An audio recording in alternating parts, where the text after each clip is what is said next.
Randy back today with another video. I'm gonna pause right here for a second, put on some different background music. Hello vinyl community, this is Randy. Back today with another video. That introduction was a song called Interzone. Interzone by Joy Division from their very first album, Unknown Pleasures. And I started out the video with that one because it's so, it just rocks so hard. It's really not very representative, I think, of what Joy Division sounds like. I mean, I think you can tell maybe it's them, but yeah, it was a lot more hard rock, and I think that most of their music, but anyway, is really cool. I've completed collecting all the Joy Division records, so I was going to show those to you today. I haven't actually collected all of them. I've collected all the ones that I'm going to collect. As far as I know, these are all the ones that I'm going to collect. And I started out with that Interzone background music, but now we've switched over to New Order. Joy Division is the band that became New Order. This is their album, Power, Corruption, and Lies. Because I didn't want to use Joy Division for background music, because it's all Ian Curtis is singing throughout the whole thing, and I really just don't want to talk over that. So I think I can talk over New Order a little bit more easily. So yeah, I can show you my Joy Division collection. So I've just recently completed it. Joy Division is a band from Manchester in England. They started out in 1976 or 77. They formed after 3 of the members went to see the Sex Pistols there in Manchester, and I think it was 1976, maybe it was 77. And after seeing the Sex Pistols, they decided to form a band. And it's really interesting that the guitar player Bernard Sumner and the bass player Peter Hook had never played those instruments before they saw the Sex Pistols. They just went out and they decided to form a band and learned how to play the instruments. So very unusual. And Ian Curtis, the singer, just a singer, he didn't sing any. And they went to a few drummers there before they finally found one that they could stick with. And they also had a couple of different names. They started out being called Stiff Kittens. I'm just not quite sure. Was it Stiff Kittens or Stiff Kitchens? I've seen both. So, but either way, I don't think they really ever even played a gig under that name. Then they went to the name Warsaw. They chose that name because of David Bowie's most recent album, Low, which was recorded in Berlin, had a song on it called Warsaw, something like that. So they went with the name Warsaw. But then before they ever even actually recorded anything, it turned out there was another band in London that was using the Warsaw name, Warsaw with another word attached to it. So they decided to switch their name again, and this time they decided on the name Joy Division. Joy Division. So they took that name from, I didn't write down the author's name, but there was a book written in the 1950s about the, I guess it was the Nazi concentration camps, and they had taken women and forced them to be prostitutes for the German soldiers or something along those lines, and they called them the Joy Division. So, I never knew that. When I first heard the name of the band, I thought it was very upbeat. Joy Division sounds like it should be a very happy, the Joy Division. Perfect for Christmas, I think. But, that wasn't what the name actually meant. So the first thing they recorded was this. Well, it was originally released on a 7-inch EP, 4 songs. The first song was called Warsaw. No Love Lost, Leaders of Men and Failures. This is a self-produced record, and it is, as far as I can tell, it's just guitar, bass, and drums. I don't think there's any synthesizer on this, and there's not a whole lot of production. So this one really sounds very much like a straight punk record, pretty much. A really good punk record, I think, but there's not too much setting it apart from some of the other bands that were playing at the time, I think, maybe like Wire or some other bands like that. But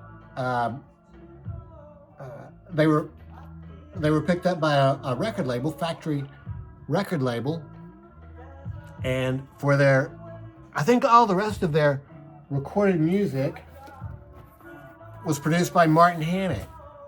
Here's what this record looks like.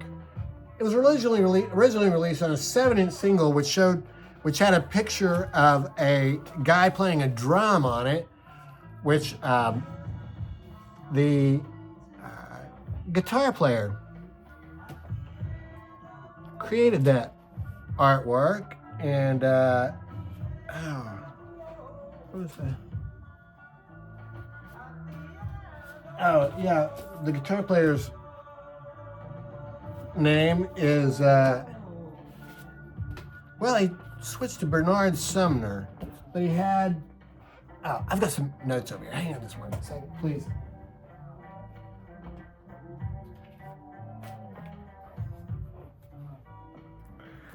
Okay, yeah, so Bernard Albrecht was, I guess, his real name, or I'm not really sure.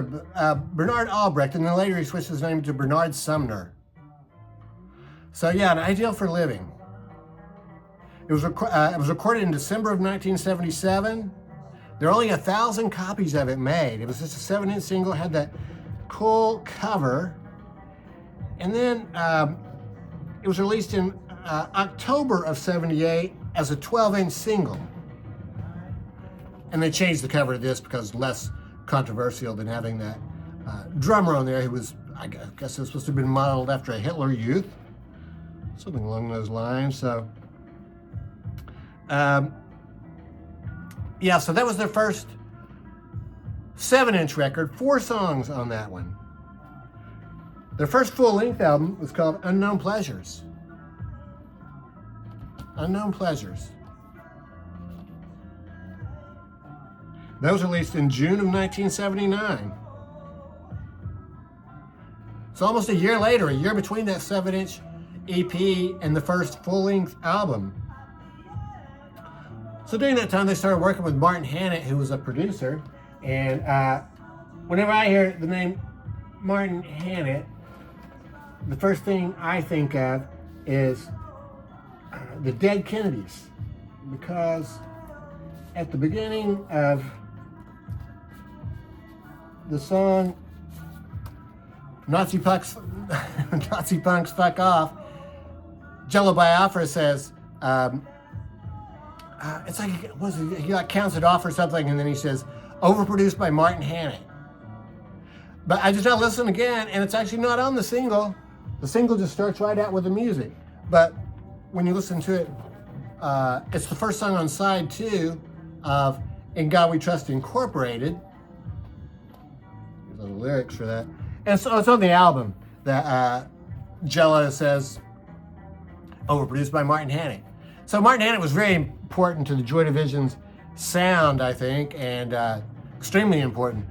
Really, he just made lots of changes to their music. So I've watched several documentaries about Joy Division just recently, and there's a lot of them online. I'd recommend any of them. They're all good, I think. And it talked about how he worked with producing the album, and he worked on it a lot by himself. So he just added things like sound effects, broken glass, and things like that that I think were really just his idea. I don't think it was really the band who did that, so who came up with those ideas. So this was released in June of 79. The second song on side 1 is called Day of the Lords. And this, to me, that's one of the first songs that really begins to, has the, what I would call the classic Joy Division sound.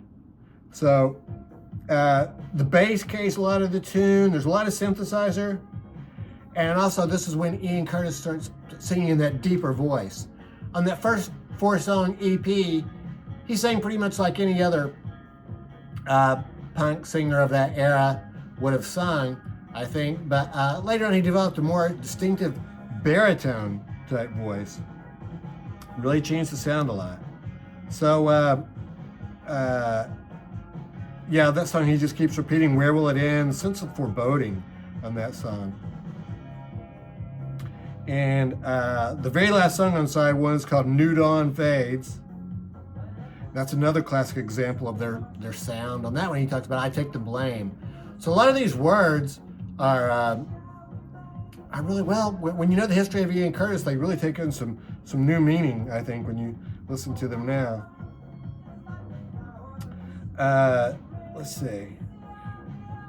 Side two starts with She's Lost Control, which is a very cool song. And one interesting thing about that is on this album version of She's Lost Control, Martin Hannett has added some echo to the lead vocal. It really sounds a lot different than it sounds on the 12-inch single of Atmosphere. It is the flip side of a 12-inch single called Atmosphere. And on that one, the vocals don't have the that echo, so it really does make a big difference. Even though both versions sound great, I think. Let's see. This album closes with the song I Remember Nothing. That's where the broken glass comes in. And yeah, so this will be their first album, June of '78. In November of '78, they released a 7-inch single called, here's the inner sleeve for this version of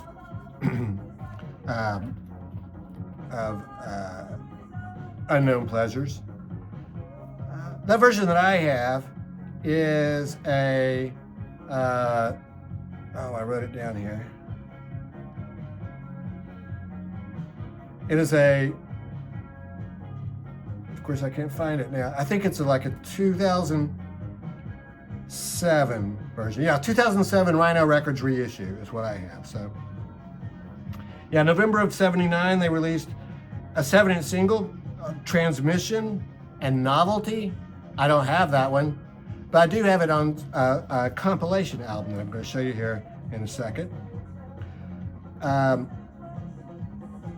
Love Will Tear Us Apart was released in June of 1980. Here's the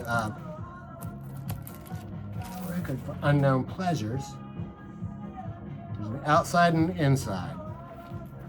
Outside is side one. They, let's see. So yeah, November '79 was Transmission, Back to the Novelty. And then in June of 1980, they released Love Will Tear Us Apart. Love Will Tear Us Apart. This is one of the last songs they recorded. This was definitely their biggest hit. It's interesting, I used to have this on a 7-inch single. I got it when it first came out. And I had it recorded onto a cassette tape with also the back, the flip side of it, which was These Days. I don't have that 7-inch single anymore, so I have now this 12-inch single. So the 7-inch single was released in June of '80. They released this 12-inch single in August of '80. This is a Factory Records reissue from July of 2020.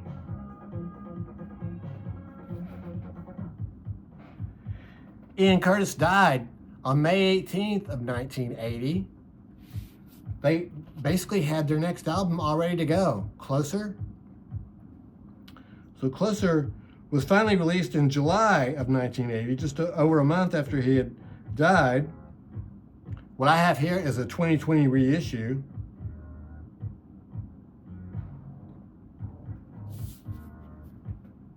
That's kind of a printed inner sleeve, which tells the names of the songs. So yeah, this cover artwork, the band had already decided on this cover artwork while Ian Curtis was still alive. So this is a picture of a mausoleum from Italy that the guy who did their covers had taken some photos in Italy, and they went to a studio and they saw this one. They decided on this. So this was chosen before Ian Curtis died. After he did die, they gave it some thought, but they did decide to stick with this one. This is kind of cool. This is I think this is the 40th anniversary edition on this. So it has like the date down here, and then this part's in red. I think that's right. Is it the 40th anniversary edition? Yeah. So I have a 2020 reissue. Song on here, The Eternal, it just almost sounds like a funeral dirge. Very intense. This is on this very cool clear vinyl. Cool looking factory labels there for that one. In June of 1980, they released a single called Comichino. That was released on a flexi disc. They produced a lot of those, and they just gave them away. But I've never seen one. I think those are probably pretty hard to find now. I don't know how well they held up, but Comichino flexi disc. It was backed with two other songs, Incubation and As You Said. Incubation and As You Said are the only two instrumental songs that were done by Joy Division.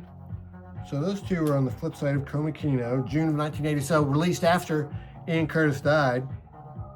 Atmosphere was released in August of 1980 in the US, in October of 1980 in England. This was the first Joy Division song I ever heard. I'd read about them in magazines and stuff, and but just never really heard any. Just never saw the records. This was the first record I saw, and I got this one. Well, I'm pretty sure I got this before I got Level Tear Us Apart. So this is really just an incredible sounding record. I'm going to do a needle drop at the end of this video. We'll hear Atmosphere. This is the way this is listed, is She's Lost Control. It looks like side A, and Atmosphere is side B, but I would always think of Atmosphere as being the A side of this record.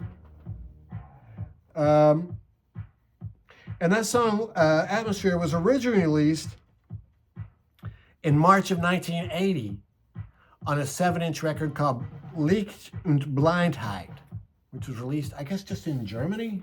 I'm not sure about that. So here's what the Atmosphere single looks like. After Ian Curtis died, New Order completed recording the last two songs they'd been working on with Ian Curtis. Both these songs were basically complete except for the vocals. So Ceremony and In a Lonely Place. And I was just reading about them online. Evidently they went ahead and did a tour in the United States as just a 3-man band with a different band member singing each night. And then finally the manager decided that Bernard Sumner, I guess, should be the lead singer. So he sings on this. So it's a very upbeat song, Ceremony. Hardly even really sounds like a Joy Division song. It sounds much more like a New Order song. In a Lonely Place, though, is a very heavy, depressing sounding song. So, yeah. And then in 1981, Factory Records released the first compilation, which was called Still. And this came out originally, it had a gray cover and it had a ribbon down along the side here. Very cool looking. I think the gatefold was pretty much like this. And this shows the track listing on the back. So record 1 compiles like some studio work that hadn't been released previously, and some of the singles that had been released. So once again on this very cool clear vinyl. Oh, this is the one that's the 40th anniversary reissue. 2022 reissue. So Factory Records. I ordered this one directly from the New Order website. And then finally they had one more compilation called Substance. in 1988. I think this was originally released as one record. Well, boy, I'm just not sure. It's a 2-record set now, though, but there's no gatefold on it. It was released in 1988, and I have a 2015 reissue from Factory and Rhino. They teamed up to produce this reissue. This added 2 songs that weren't on the original version of that album. It has a separate version of Love Will Tear Us Apart. And it also adds, As You Said, the instrumental that I talked about that was on the flip side of Comakino.